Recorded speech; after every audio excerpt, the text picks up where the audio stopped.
بسم اللہ الرحمن الرحیم بسم اللہ الرحمن الرحیم الحمد للہ رب العالمین والصلاة والسلام علی رسولہ محمد وآلہ واصحابہ اجمعین اما بعد۔ سنن ترمذی سبق نمبر 38۔ آج کے سبق کا عنوان ہے پیشاب کے وقت ستر عورت کا حکم۔ کتاب الطہارت چل رہی تھی جس میں پاکی سے متعلق احکامات امام ترمذی رحمۃ اللہ بیان فرما رہے ہیں۔ آج کا جو باب ہے وہ اس بارے میں ہے کہ اگر انسان پیشاب کے لیے بیٹھے تو اس وقت اپنے ستر کا خیال رکھنا چاہیے، اور اس طور پر کہ لوگ اس کے عورت کو اور اس کی شرمگاہ کو نہ دیکھیں۔ تو اس میں امام ترمذی رحمۃ اللہ علیہ نے حدیث پیش کی ہے حضور صلی اللہ علیہ وسلم کی کہ حضور صلی اللہ علیہ وسلم جب قضاء حاجت کے لیے بیٹھتے تھے تو اپنے کپڑے کو اس وقت تک نہیں اٹھاتے تھے جب تک کہ زمین کے قریب نہیں ہوتے تھے۔ چنانچہ امام ترمذی رحمۃ اللہ فرماتے ہیں وبہ قال حدثنا قتیبۃ قال حدثنا عبد السلام بن حرب عن الاعمش عن انس رضی اللہ عنہ قال كان النبي صلی اللہ علیہ وسلم اذا اراد الحاجة لم يرفع ثوبه حتى يدنو من الارض۔ کہتے ہمیں حدیث بیان کی قتیبہ نے، وہ کہتے کہ ہمیں حدیث بیان کی عبد السلام بن حرب نے، وہ امام اعمش سے نقل کرتے، اور وہ انس بن مالک رضی اللہ عنہ سے نقل کرتے کہ نبی کریم صلی اللہ علیہ وسلم جب قضاء حاجت فرماتے تھے تو اپنے کپڑے کو اس وقت تک نہیں اٹھاتے تھے جب تک کہ زمین کے قریب نہیں ہوتے تھے۔ آگے امام ترمذی رحمۃ اللہ فرماتے ہیں قال ابو عیسیٰ هكذا روى محمد بن ربيعة عن الأعمش عن انس هذا الحديث وروى وكيع والحماني عن الأعمش قال قال ابن عمر كان النبي صلى الله عليه وسلم إذا أراد الحاجة لم يرفع ثوبه حتى يدنو من الأرض، وكلا الحديثين مرسل، ويقال لم يسمع الأعمش من أنس بن مالك ولا من أحد من أصحاب النبي صلى الله عليه وسلم، وقد نظر إلى أنس بن مالك قال رأيته يصلي فذكر عنه حكاية في الصلاة۔ والأعمش اسمه سليمان بن مهران أبو محمد الكاهلي وهو مولى لهم، قال الأعمش كان أبي حميدا فورثه مسروق۔ امام ترمذی رحمۃ اللہ فرماتے ہیں کہ اس طرح کی روایت محمد بن ربیعہ نے بھی اعمش سے کی ہے، اور وہ انس رضی اللہ عنہ سے روایت کرتے اس حدیث کو۔ اسی طرح وکیع اور حمانی اعمش سے نقل کرتے ہیں کہ ابن عمر رضی اللہ تعالیٰ عنہ یہ فرماتے کہ نبی کریم صلی اللہ علیہ وسلم جب قضاء حاجت کا ارادہ فرماتے تو اپنے کپڑے کو نہیں اٹھاتے یہاں تک کہ زمین کے قریب ہوتے، اور یہ دونوں حدیث مرسل ہیں۔ اور کہا جاتا ہے کہ امام اعمش نے انس بن مالک رضی اللہ تعالیٰ عنہ اور نہ کسی بھی نبی کریم صلی اللہ علیہ وسلم کے صحابی سے سنا ہے، اور البتہ انہوں نے انس بن مالک رضی اللہ عنہ کو دیکھا ہے، اور وہ خود کہتے کہ میں انس بن مالک رضی اللہ عنہ کو دیکھا کہ وہ نماز پڑھ رہے تھے، تو لہٰذا انہوں نے ان سے نماز کی حکایت نقل کی ہے، طریقہ نقل کیا ہے۔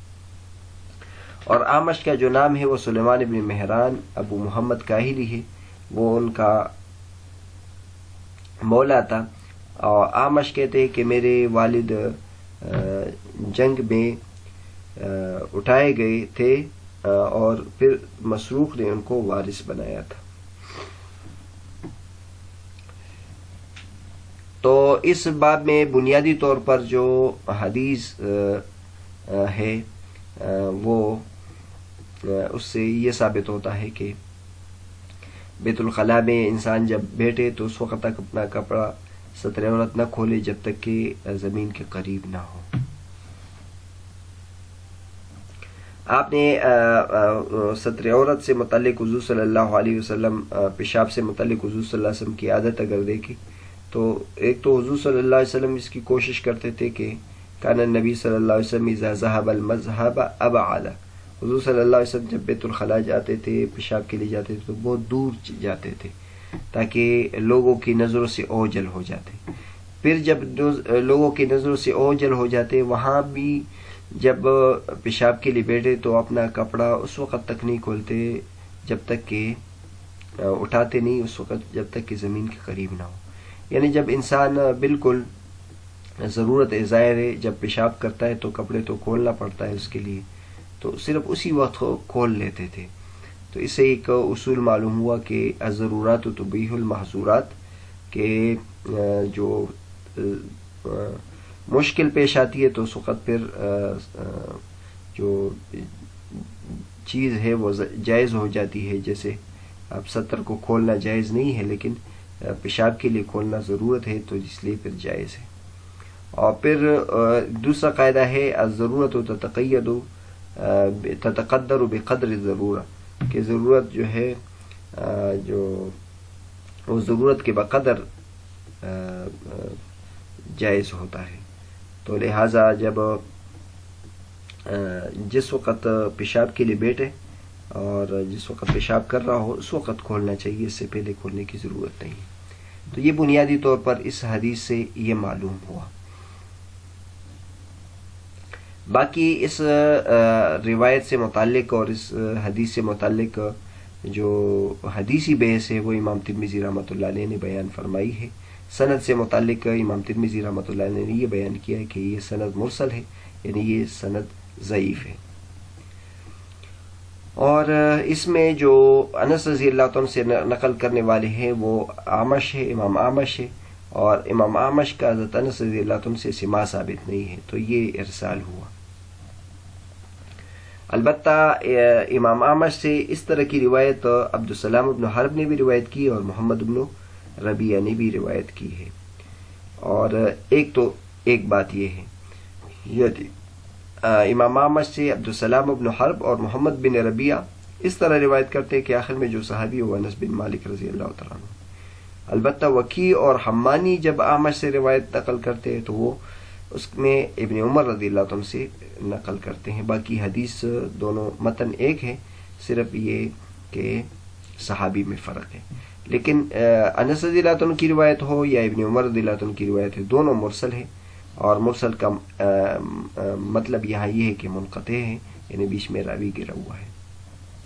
ایک تو مرسل حدیث اس کو کہتے ہیں کہ جو مرسل اصطلاحی اس کو کہتے ہیں جس میں صحابی تابعی نبی کریم صلی اللہ علیہ وسلم سے روایت کرے اور صحابی کا واسطہ گرا دے یا اپنے شیخ کا واسطہ گرا دے. لیکن جو عام منقطع ہے اس پر بھی مرسل کا اطلاق ہوتا ہے، جیسے یہاں مرسل کا اطلاق ہوا ہے. اس میں صحابی تو موجود ہے اور تابعی بھی موجود ہے لیکن بیچ میں راوی منقطع ہے. اس کے بعد امام ترمذی رحمۃ اللہ علیہ نے امام اعمش کے بارے میں ایک اصول بیان کیا کہ محدثین یہ کہتے ہیں کہ امام اعمش کا کسی صحابی سے سماع ثابت نہیں ہے. البتہ بعض صحابہ کرام کو دیکھا، اس لیے تابعی تو شمار ہوتے ہیں لیکن صحابہ سے ان کی روایت ثابت نہیں ہے، سوائے انس بن مالک رضی اللہ تعالیٰ عنہ کو انہوں نے دیکھا تھا کہ ان کی حکایت نقل کر رہے ہوں تو یہ ہو سکتا ہے. لیکن پھر دیکھ لیں امام ترمذی رحمۃ اللہ علیہ اس کو یقالو کے ذریعے سے نقل کرتے ہیں، مطلب کئی محدثین نے یہ بات ذکر کی ہے. آپ تہذیب و تہذیب میں اگر دیکھ لیں تو ابن معین سے اور کئی محدثین سے منقول ہے کہ ان کی صحابہ کرام سے روایت نہیں ہے. لیکن ہو سکتا ہے جب صحابی کو دیکھا ہے تو ہو سکتا ہے کہ ان سے براہ راست بھی نقل کی ہو. اور زیادہ تر یہ احتمال ہے کہ ان کے اور ان کے درمیان واسطہ ہے اور وہ واسطے کو انہوں نے گرایا ہے. باقی ابن عمر رضی اللہ عنہ سے جو یہ نقل کرتے ہیں تو وہ یہ ابو داؤد شریف میں ہے اور بیہقی کی روایت میں ہے کہ ان کے درمیان جو راوی ہے وہ قاسم بن محمد ہے. تو اس طرح یہ جو سند ہے پھر وہ مکمل ہو جائے گی اور پھر یہ صحیح بھی ہو جائے گی. آگے امام ترمذی رحمۃ اللہ علیہ نے امام اعمش کے بارے میں یہ بات کی ہے کہ ان کا نام سلیمان بن مہران ابو محمد الکاہلی ہے، لیکن الکاہلی کی طرف ان کی نسبت بطور مولا ہے. خود بنو کاہل کے قبیل کے نہیں تھے بلکہ یہ ان کے آزاد کردہ غلام تھے، یہ یا ان کے والد، تو بطور ولا ان کو اس کی طرف نسبت کی جاتی ہے. اس کے بعد امام اعمش کے بارے میں امام ترمذی رحمۃ اللہ علیہ نے فرمایا کہ میرے جو والد تھے وہ جنگ میں اٹھائے گئے تھے اور مسروق نے ان کو وارث بنایا. اس جملے کا مطلب یہ ہے حمیل اس کو کہتے ہیں کہ جو میدان جنگ میں جو بچہ مل جائے اس کو حمیل کہتے ہیں. یعنی میدان جنگ میں اس کے والد گرفتار ہو جائے، ماں گرفتار ہو جائے اور اس کے ساتھ بچہ بھی ہو تو اس کو حمیل کہتے ہیں. تو کہتے کہ میرے جو والد تھے وہ بچپن میں میدان جنگ میں پائے گئے تھے اور جو مسروق تھے مسروق نے ان کو وارث بنایا. یہ مسروق نے ان کو وارث بنایا تو اس کا کیا مطلب ہے؟ تو اس کا مطلب یہ ہے کہ مسروق جو ہے ایک مشہور تابعی ہے جو مخضرم تابعی ہے، جلیل القدر. مسروق ابن عبد الرحمن الاجدع یہ عبداللہ بن مسعود رضی اللہ عنہ کے شاگردوں میں سے تھے.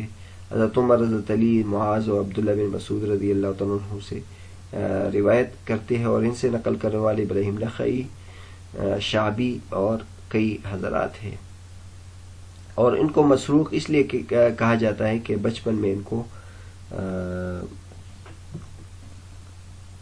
اغوا کیا گیا تھا اور ان کو چوری کیا گیا تھا، اس لیے ان کو مسروق کہتے ہیں. اور 63 ہجری میں ان کا انتقال ہے.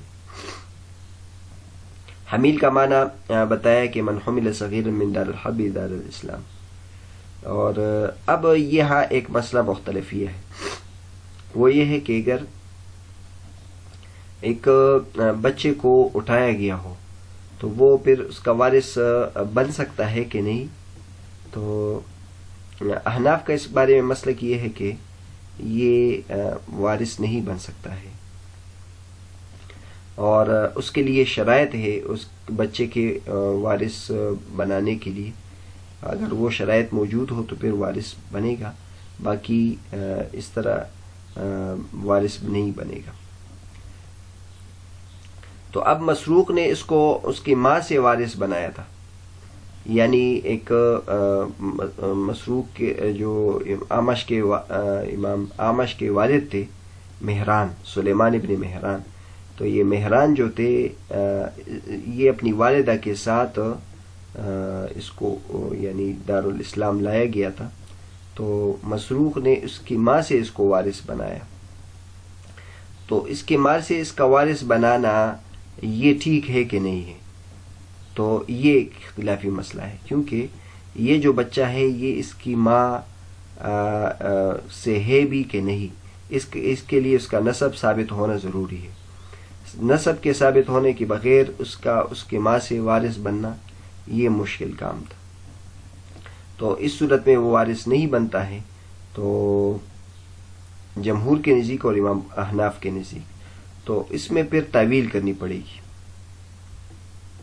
اور وہ تعویل یہ ہے کہ اس کو اس کی ماں سے اس وجہ سے وارث بنایا کہ اس سے اوپر کوئی اور وارث نہیں تھا، لہذا اس لیے اس کو وارث بنایا. اور یا یہ ہے کہ دلیل سے ثابت ہو گیا تھا کہ واقعی یہ اس کے ماں کا بیٹا ہے اور یا اس کے والد کا بیٹا ہے، لہذا اس وجہ سے اس کو وارث بنایا. اور اگر ان 3 صورتوں میں اس کو وارث بناتا ہے تو پھر یہ احناف کے مذہب کے خلاف نہیں ہے، لہذا اس طرح تطبیق ہو جاتی ہے. باقی احناف کے مسلک پر جو دلیل ہے وہ حضرت عمر رضی اللہ عنہ کا یہ ارشاد ہے جو امام محمد رحمۃ اللہ علیہ نے موطأ امام محمد میں ذکر کیا ہے. حضرت عمر رضی اللہ عنہ فرماتے ہیں انہ ابا ان یورث احدا من العاجم الا ما ولد فی العرب، کہ حضرت عمر رضی اللہ تعالیٰ عنہ اس کو جائز نہیں قرار دیتے تھے کہ عجمیوں میں کسی کو وارث بنا دے مگر وہ جو عرب میں پیدا ہوئے ہو. یعنی اگر کسی کا دارالحرب سے اس کے ساتھ کوئی بچہ آیا ہے تو ان کو وارث بنانے سے منع کرتے تھے، کیونکہ اس کا نسب ثابت ہے بھی کہ نہیں، تو اس لیے وہ اس کو وارث نہیں. ہاں جو اس دارالاسلام میں آنے کے بعد ان کا بچہ پیدا ہو جائے تو چونکہ اس کا نسب ثابت ہے اور عام مشہور ہے لہذا اس کو وہ وارث بناتے تھے. تو اگر جو مسروق کا عمل ہے وہ مذکورہ ان صورتوں کے علاوہ ہے، یعنی نسب کے ثبوت کے بغیر ہے یا اس کے علاوہ اس کو کوئی وارث نہیں تھا، اس کے بغیر اس نے مسروق نے اس کو وارث بنایا ہے، اور پھر اس کے عمل سے استدلال امام ترمذی رحمۃ اللہ علیہ کر رہے ہیں، جو احناف کی صورت کے خلاف ہے، تو اس صورت میں ہم کہیں گے کہ ہماری جو دلیل ہے یہ مضبوط ہے، کیونکہ اس میں حضرت عمر رضی اللہ تعالیٰ عنہ کا فتویٰ ہے اور مسروق جو ہے وہ تابعی ہے، تو یہ ان کے مقابلے میں کمزور استدلال ہے. اور اگر ان صورتوں کے مطابق انہوں نے اس کو وارث بنایا ہے تو پھر ان دونوں میں کوئی اختلاف نہیں ہے. یہ ایک مسئلہ بھی ہوا، بیان ہوا آپ کے سامنے. اس کے بعد ذرا یہ بیان کرتے ہیں کہ یہ ولا کس کو کہتے ہیں، مولا لہم. تو مولا یہ ایک اصطلاح ہے اور یہ اس کا اطلاق 3 معنی میں ہوتا ہے. ایک ولا عتاقہ ہے. ولا عتاقہ اس کو کہتے ہیں کہ جو شخص کسی کو آزاد کر دے تو وہ جو آزاد کردہ ہے معتق، اس کی نسبت آزاد کرنے والے کی طرف بطور ولا کی جاتی ہے کہ یہ اس کا مولا ہے. اور ایک ولا کی جو قسم ہے وہ اسلام ہے، کہ جو شخص کسی کے ہاتھ مسلمان ہو جائے تو وہ اس کی ولا اس کی طرف منسوب کی جاتی ہے. یہ 2 ولا ہو گئے. ولا کی تیسری قسم ولا الموالات ہے، اور وہ یہ ہے کہ 2 قوم آپس میں اتفاق کرے کہ ہم ایک دوسرے کے ساتھ جنگی امور میں تعاون کریں گے، ایک دوسرے کے ساتھ انہوں نے عہد کیا ہو تو اس کو بھی ولا کہتے ہیں. اب ہر جگہ ہمیں اس بات کو دیکھنا ہے کہ اس میں ولا سے کیا مراد ہے. تو بعض جگہوں میں ولا سے مراد ولا عتاقہ ہوگا، اور بعض صورت میں ولا سے مراد ولا اسلام ہوگا، اور بعض صورت میں ولا سے مراد ولا موالات ہوگا. تو ہر جگہ میں اس کے مناسب جو صورت ہوگی تو اس کا فیصلہ کیا جائے گا. آخر میں جو سند میں روات ہے اس کے حالات آپ کے سامنے ذکر کرتے ہیں. قتیبہ کے حالات گزر چکے ہیں. اس میں عبدالسلام ابن حرب ہے، تو عبدالسلام ابن حرب کے حالات لکھے. عبدالسلام ابن حرب بن سلم النہدی الملائی ابو بکر الکوفی کہتے اصل میں بصری تھے اور ثقہ تھے، حافظ تھے. البتہ اس کے بعض ایسی روایات ہیں جو منکر ہے، اور ان کا انتقال 88 میں ہوا ہے اور ان کی عمر جو ہے وہ 96 سال تھی. 188 میں ان کی وفات ہے. امام احمد رحمۃ اللہ کا ذکر پیچھے گزر چکا ہے، اور امام احمد رحمۃ اللہ کا ذکر آج بھی کچھ ہو گیا. خود امام ترمذی رحمۃ اللہ نے ذکر کیا ہے. اور اس کے بعد ہم اگر دیکھیں محمد بن ربیعہ بھی امام احمد سے نقل کرتے ہیں، تو محمد بن ربیعہ کے حالات لکھے ہیں. محمد بن ربیعہ الکلابی الکوفی ابن عم وکیع، یہ وکیع کے چچا زاد بھائی تھے، صدوق راوی تھے، اور 90 کے بعد ان کا انتقال ہوا ہے، یعنی 190 کے بعد ان کا انتقال ہوا ہے. عبد الحمید حمانی کا ذکر آیا تھا، تو عبد الحمید بن عبد الرحمن الحمانی ابو یحییٰ الکوفی، ان کا لقب جو ہے بشمین ان کا لقب ہے، اور یہ صدوق راوی ہے، اور کبھی کبھی غلطی کرتے ہیں اور ان پر الجا کا بھی الزام ہے. اور 202 میں ان کا انتقال ہوا ہے. مسروق کا بھی ذکر آیا تھا، تو مسروق کے حالات لکھے. مسروق ابن الاجدع بن مالک الحمدانی الوادعی ابو عائشہ الکوفی، ثقہ ہے، فقیہ ہے، عابد ہے، اور ان کے بارے میں بھی لکھا ہے یہ مخضرم ہے. یہ نبی کریم صلی اللہ علیہ وسلم کی زندگی میں ان کی ولادت ہوئی ہے، اور ان کے بارے میں لکھا ہے کہ 62 میں یا 63 میں ان کا انتقال ہوا ہے، اور یہ سیاست کے راوی ہے. بہرحال آج کا جو ہمارا سبق تھا وہ پیشاب کے وقت ستر عورت کے بارے میں تھا، اور اس میں امام ترمذی رحمۃ اللہ نے یہ حدیث ذکر کی کہ نبی کریم صلی اللہ علیہ وسلم جب بیٹھتے تھے تو ستر اس وقت کھولتے تھے جبکہ اس کے قریب ہو. تو اس سے یہ معلوم ہوا کہ انسان اگر ایسی جگہ میں بھی ہو جہاں اس کو کوئی نہیں دیکھ رہا ہو تو بلا وجہ ستر نہیں کھولنا چاہیے، اور ستر عورت کا اہتمام کرنا چاہیے. ستر اس وقت کھولنا چاہیے جب اس کی ضرورت ہو.